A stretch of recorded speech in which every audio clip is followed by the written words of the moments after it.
Let me begin with something many people don't recognize in themselves.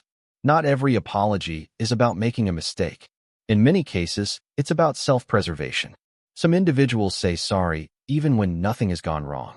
They apologize for asking a simple question. They apologize for taking up space.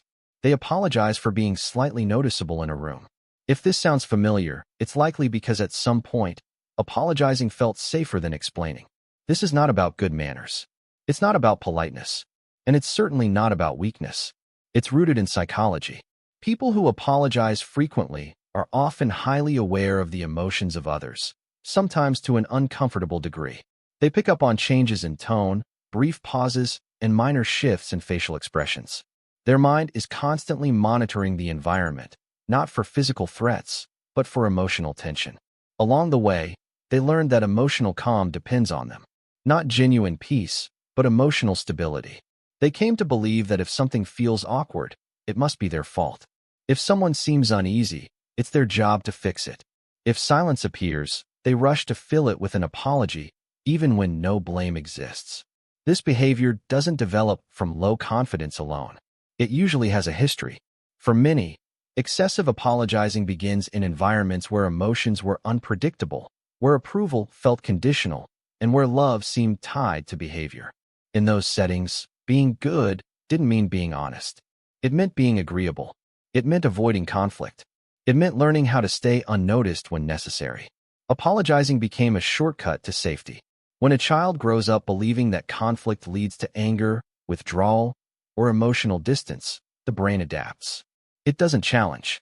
It doesn't confront. It learns to give in early. Not because the person is wrong, but because being right once carried a high emotional cost. Instead of asking, "Did I do something wrong?" the response becomes, "I'm sorry." Over time, this reaction stops feeling intentional and becomes automatic. What's notable is that people who apologize too much are rarely careless. Often, they're the opposite. They are thoughtful and detail-oriented.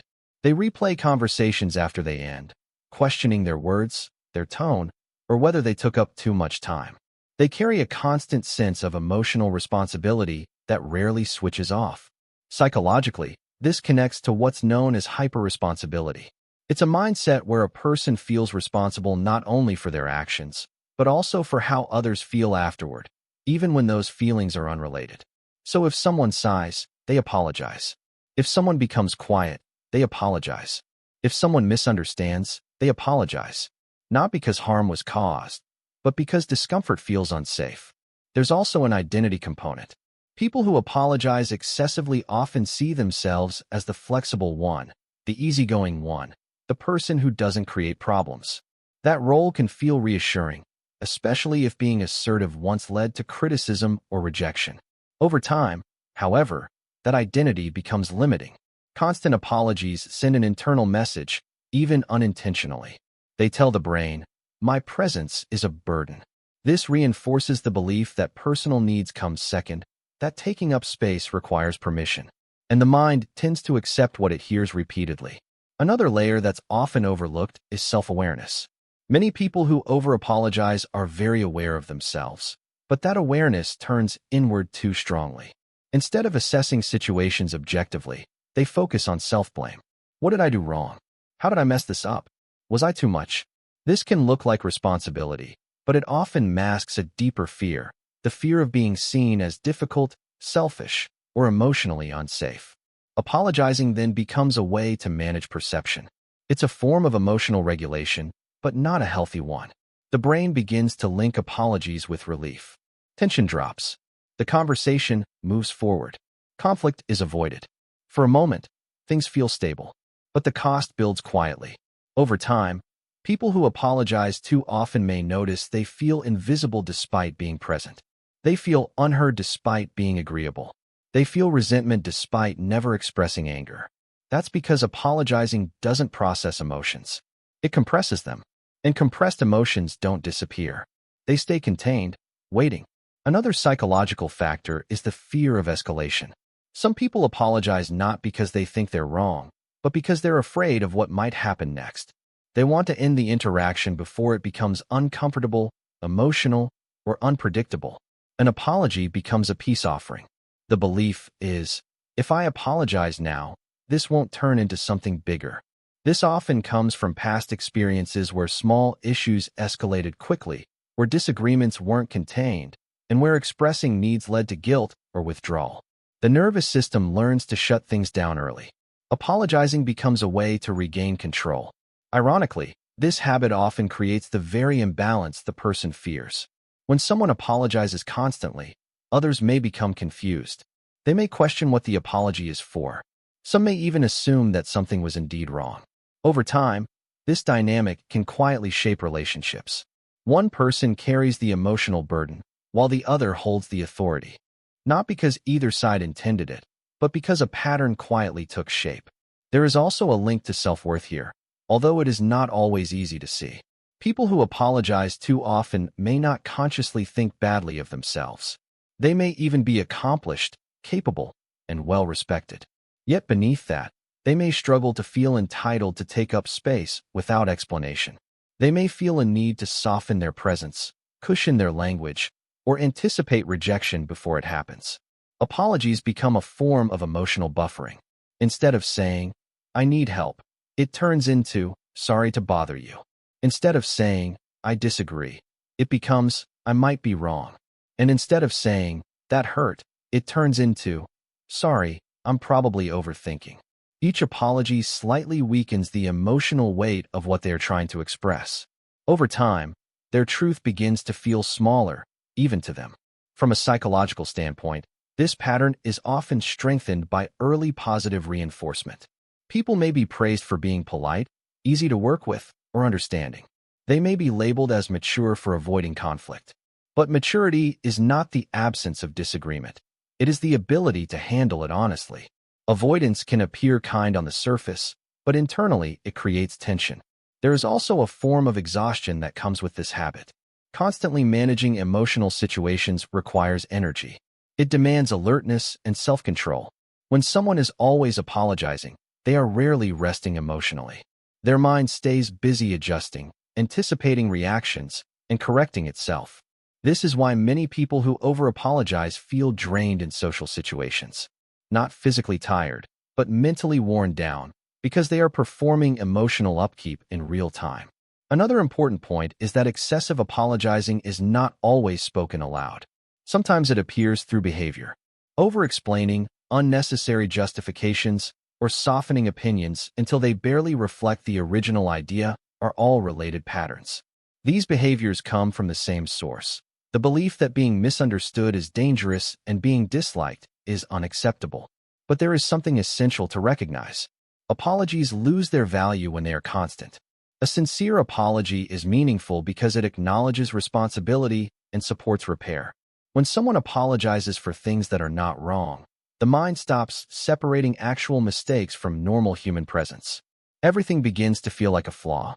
Living in that mental space slowly erodes confidence, not loudly, but quietly and internally. People begin to doubt their instincts. They pause before speaking. They hold back before expressing emotion. Not because they lack something worthwhile to say, but because they have learned to question their right to say it. This is where the philosophical dimension comes in. At its core, excessive apologizing reflects a question many people never consciously ask. Am I allowed to exist as I am, without constantly smoothing myself down? For those who apologize too much, the answer once felt uncertain. So they learn to earn space instead of claiming it. The way out of this pattern does not begin by eliminating apologies overnight. That approach usually has the opposite effect. The nervous system resists abrupt change. Growth begins with awareness, recognizing when an apology reflects responsibility and when it stems from anxiety. Recognizing when sorry replaces honesty. Recognizing when discomfort is confused with wrongdoing. Discomfort is a natural part of human interaction. It does not always signal danger, and it does not always need correction. Learning this takes time, especially for those whose sense of safety once relied on constant emotional alertness. The shift begins internally when a person understands that their presence is not a burden. That disagreement is not the same as abandonment. That expressing a need is not selfish. This understanding does not arrive in dramatic moments. It comes quietly, often during a pause, when someone is about to apologize and then chooses not to. Not out of defiance, but out of self-respect. That is where deeper work starts. Because beneath frequent apologies is not weakness. It is adaptation, a strategy that once served a purpose but now needs revision. Recognizing this is not about blame, it is about compassion. There is a moment, usually subtle and easily missed, when someone who apologizes excessively begins to feel a shift. It does not happen during major conflict. It does not come with certainty or confidence. It often appears as a brief pause, when an apology is about to be spoken, but something inside hesitates. That hesitation matters. It signals that the mind is starting to question an old rule it once followed. The rule that emotional safety depends on being agreeable. The rule that discomfort must be resolved immediately. The rule that taking up space requires an apology. When someone loosens their hold on that rule, the experience can feel unsettling at first, not empowering or freeing, but destabilizing. For a long time, apologizing worked. It kept relationships stable, reduced tension, prevented escalation, and maintained emotional safety, or at least something close to it. When that behavior begins to shift, the nervous system does not celebrate. It reacts with alarm. The body may tense, the mind may speed up, and there may be a strong urge to correct course, to go back and smooth things over, just in case. This reaction does not mean the change is wrong. It means the pattern was deeply learned. Psychologically, this is what occurs when a safety strategy outlives its usefulness. The brain resists letting it go because it remembers when that strategy was necessary. That is why patience is essential. One of the first changes people notice when they stop apologizing unnecessarily is the amount of internal space that opens up. Space once occupied by constant self-checking, doubt, and emotional repair. Initially, that space can feel uncomfortable. Silences feel longer. Conversations take more time to settle. Others are allowed to experience their own emotions. For someone accustomed to managing the emotional tone of every interaction, this can feel wrong. But gradually, another realization emerges. They begin to see that not all discomfort requires intervention, that other people can manage their own reactions, that disagreement does not automatically harm connection. This realization is stabilizing because it returns responsibility to where it belongs. People who over-apologize often carry emotional weight that was never theirs to manage. They assume responsibility for moods, misunderstandings, and reactions beyond their control. Releasing that responsibility feels like setting down a heavy load they did not realize they were carrying. Another shift appears within relationships. Some relationships become healthier, some more honest, and some more strained. This is one of the most difficult aspects to accept. When excessive apologizing stops, the dynamic changes. Those accustomed to constant emotional accommodation may feel confused. Some may even feel uneasy when the familiar apologies are no longer there.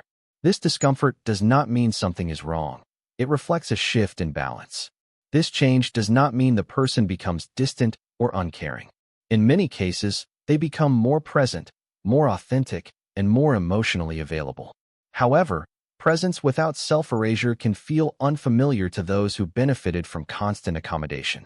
That is why boundaries often feel lonely at first, not because they isolate, but because they clarify. They reveal which relationships are grounded in mutual respect and which depended on one person consistently minimizing themselves. For individuals who apologize excessively, this realization can be painful. They often value harmony and want to avoid disappointing others or creating distance. But genuine harmony is not maintained through self-silencing. It is built through honesty, even when honesty feels uncomfortable. There is also a shift in self-perception. As apologies decrease, clarity increases. People begin to hear their own thoughts more clearly. They become aware of what they truly feel, not just what feels acceptable to express. They may notice emotions they once ignored: mild irritation, quiet frustration, subtle disappointment. These emotions were always present. They were simply masked by politeness and apology. Learning to sit with these emotions without immediately neutralizing them is a skill. Psychological research shows that emotions lose intensity when they are acknowledged rather than avoided. But for someone who used apologizing as a way to regulate emotion, simply feeling without fixing may be unfamiliar. This stage involves developing emotional tolerance, allowing discomfort to exist without rushing to erase it. allowing silence without filling it with self-blame, allowing others' reactions to remain theirs. This does not mean becoming indifferent. It means becoming grounded. There is an important distinction to make here. Healthy accountability does not disappear when excessive apologizing ends. Meaningful apologies still matter. Repair still matters. Reflection still matters. What fades is automatic self-blame, the reflexive sorry that appears before understanding, and the belief that emotional discomfort equals personal failure. This distinction is critical because many people fear that reducing apologies will make them careless or unkind. In practice, the opposite is often true. When apologies are intentional rather than habitual, they carry greater impact. They come from awareness instead of anxiety. They foster genuine connection rather than temporary relief. Another psychological shift also begins to emerge around communication. People who stop apologizing without real reason often notice that their words become clearer, more concise, and more direct. They no longer soften every statement. They stop defending their right to speak in conversations.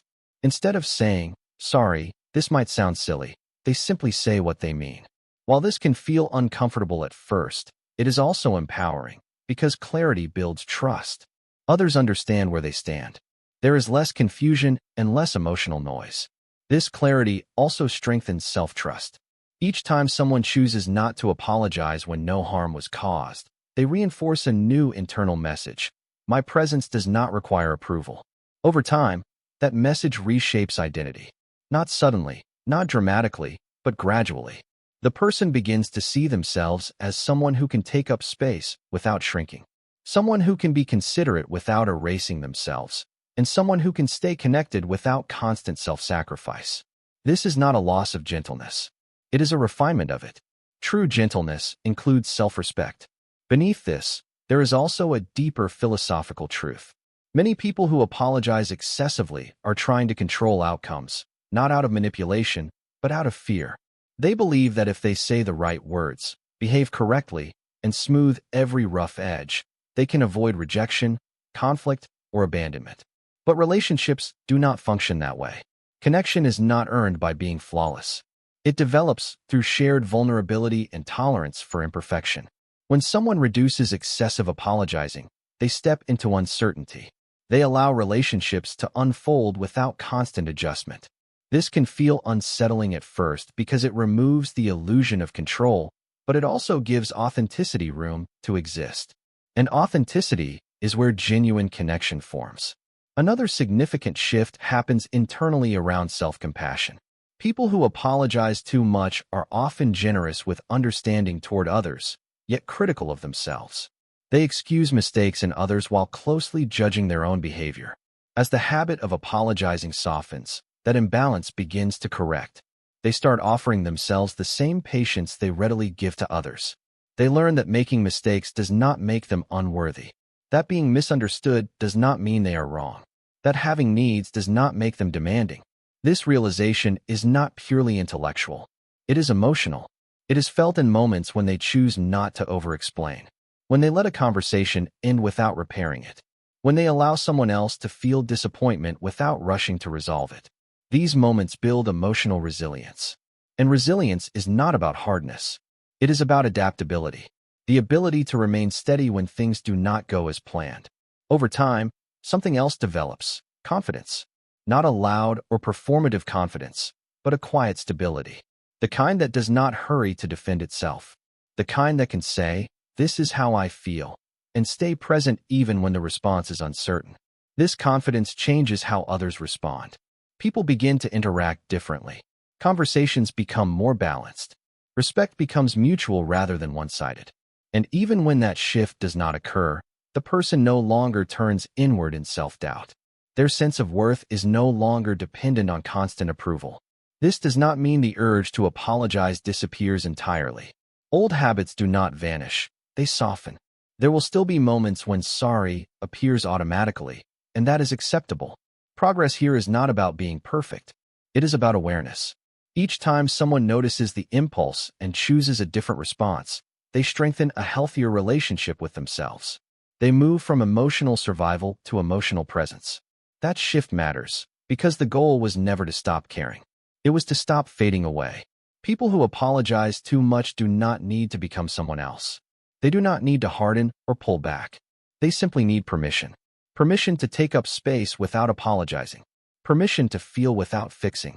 Permission to exist without constant explanation. And that permission does not come from others. It comes from within, quietly and gently, one moment at a time.